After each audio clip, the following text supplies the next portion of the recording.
President Mnangagwa is officially returned from his month-long leave, according to George Jaramba, the Deputy Chief Secretary, Presidential Communications, in the Office of the President and Cabinet. Sanabira mashu atunoti ndikamiro nyika yeZimbabwe odzoka panguva ino tikunoti bato rake aiwa rine deep political turmoil. Tiona kuti panguva ino aiwa anofesa resistance by his bid to extend power to 2030 subscribe or like on the bell icon.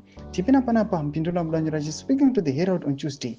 Jaramba confirmed that Mnangagwa is back from his annual vacation with a primary focus on addressing the country's ongoing economic challenges, said Jaramba.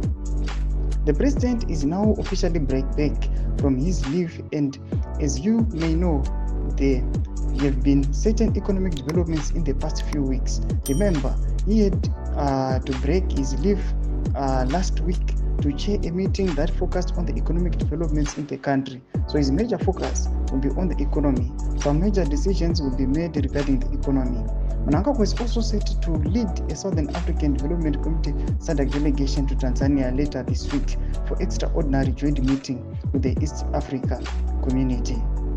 Much is an update at Tikamiro nyika yeZimbabwe panguva ino odzoka. Nyange zvavo vanhu vakunyasa kuona kuti aiwa panguva ino hazvina kumira zvakanaka. People are waiting kuti vanzwe kuti mutungamiri achaadresa kuti kudii.